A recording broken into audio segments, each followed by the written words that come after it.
Ma'asyiral muslimin rahimakumullah. Puji syukur kehadirat Allah Subhanahu wa taala atas segala nikmatnya, nikmat iman, nikmat sehat, nikmat Islam, sehingga pada hari ini kita masih diberikan kemampuan untuk berkumpul untuk melakukan sholat Jumat secara berjamaah. Salawat serta salam semoga tetap tercurah kepada junjungan Nabi kita, Nabi Agung Baginda Nabi Muhammad sallallahu alaihi wasallam. Mudah-mudahan dengan keistiqomahan kita melakukan sholat Jumat secara berjamaah ini, kita semua menjadi umat yang terbaik, umat yang selalu menjalankan sunnah-sunnahnya beliau, sehingga kita mendapatkan syafaat di yaumul qiyamah nanti. Amin ya Allah ya rabbal alamin. Jemaah sidang sholat Jumat rahimakumullah. Pada kesempatan kali ini, Khotib berwasiat kepada diri pribadi dan kepada para jamaah sekalian. Marilah kita tingkatkan iman dan takwa kita kepada Allah Subhanahu wa taala dengan sebenar-benarnya takwa, yaitu menjalankan apa yang sudah diperintahkan dan menjauhi apa yang segala dilarangnya kepada kita semuanya. Jangan sampai setelah 1500 tahun kurang lebih Allah telah menurunkan 140.000 nabi ke bumi ini untuk manusia, 313 rasul untuk ditugaskan meluruskan akhlak manusia sampai kepada diri kita saat sekarang ini. Namun belum saja terjadi hamba-hamba Allah yang sejatinya mengenal dirinya dan bersumpah kepada dirinya kepada Allah untuk selalu bertakarub dan menghamba kepada Allah Subhanahu wa taala. Bila itu semua sudah terjadi, kita sebagai manusia biasa harus ditegur dengan apa lagi selain dengan surat-surat ya Allah yang turunkan dalam bentuk Al-Quran. Sudah jelas hudan linnas, petunjuk bagi manusia, wa bayyinatin minal huda wal furqan, untuk membedakan yang mana yang benar dan yang mana yang batil. Maka umpamaan yang sangat luar biasa Allah memberikan dalam Quran surat Al-Hasyr. A'udzu billahi minasyaitonir rajim. Bismillahirrahmanirrahim. Lau anzalna hadzal qur'ana 'ala jabalin la ra'aitahu khashi'an mutasaddian min khasyatillah. Wa tilkal amsalin nadribuha lin-nasi la'allahum yatafakkarun.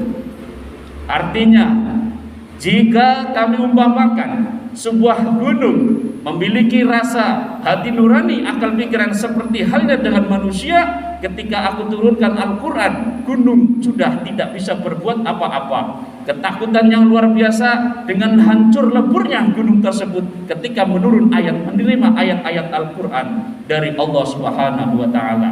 Lantas kita sebagai manusia yang kecil dibandingkan dengan gunung yang lebih megah, lebih gede dan lebih mempunyai kekuatan yang luar biasa, maka seyogyanya kita sebagai manusia yang lemah, yang bodoh, yang kurang selalu dari nikmatnya, kurang bersyukur atas nikmat Allah yang turunkan kepada kita semuanya, maka harus dengan apa lagi kita mengerti bahwasanya ayat-ayat Allah itu nyata bagi kita semuanya. Ma'asyiral muslimin rahimakumullah. Allah telah menurunkan ayat-ayatnya dalam bentuk qauliyah dan kauniyah, surat-surat yang tertulis bentuk Al-Quran dan hadis serta kitab ribuan yang terpapar di muka bumi ini. Namun jika memang belum berhasil meluruskan akhlak manusia seperti diri khotib pribadi, maka alamlah yang akan berbicara. Nampaknya itu adalah bentuk ayat-ayat qauliyah yang berbicara. Ayat-ayat qauliyah adalah ayat-ayat yang tersirat, yang tidak nampak dalam mata, namun dari hati bisa kita rasakan. Bikol bin nafsi, mengerti ayat-ayat Allah dengan fenomena-fenomena alam yang terjadi. Maka Rasulullah SAW selalu menghimbau kepada kita atas firman Allah Subhanahu wa taala, wa dzkur rabbuka fi nafsik tadurru'an wa khifatan wa dhinal jahra minal qawli wal huduwi wal asal wa la takun minal ghafilin. Sebutlah nama Tuhanmu dalam hatimu dari pagi sampai petang dengan rendahan hati, dengan rasa takut, dan wahifatal jahra minal hudi wal asal, dengan merendah diri serta dengan tidak mengeraskan suara. Maka ada jaminan di situ. Ketika kita semuanya sudah sanggup menyebut nama Allah dalam qalbi, insya Allah Allah beserta dalam hambanya. Allah beserta bersama Tuhan, Allah beserta bersama hambanya yang selalu sadar akan kedudukan dan posisi Allah serta manusia di dalam bumi ini. Ma'asyiral muslimin rahimakumullah. Dari kejadian gunung meletus Sang Mahameru, 10 kilometer menghancurkan, melalu lantahkan apa yang ada di sekitarnya. Itu menjadi pelajaran yang nyata. Sampai mana kita akan berpikir bahwasanya Allah telah menegur kita sekian ribu kali dalam beberapa abad yang terjadi ini. Maka kita sebagai manusia biasa harus ditegur dengan apa lagi? Ayat-ayat yang tertulis sudah kita tidak bisa pahami, ayat-ayat yang tersirat kita tidak mengerti, dengan para ustadz kiai kita belum bisa mengikuti, maka harus apa lagi kita membawa diri ini bertemu dengan Allah Subhanahu wa taala.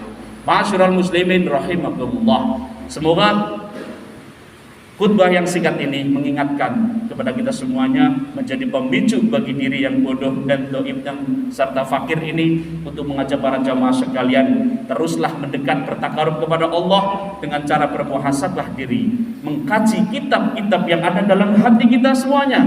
Janganlah mengkaji kitab orang lain, karena itu tiada hasil dan tiada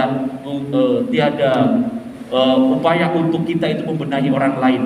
Benahilah kitab-kitab kita yang dalam hati ini, pertanggungjawabkanlah kita, sehingga di padang mahsyar nanti kita tergolong dengan orang-orang yang ashabul yamin, orang-orang yang akan mendapatkan kitabnya dari tangan kanan, yang mana itu pertanda kita lebih banyak pahala daripada dosanya.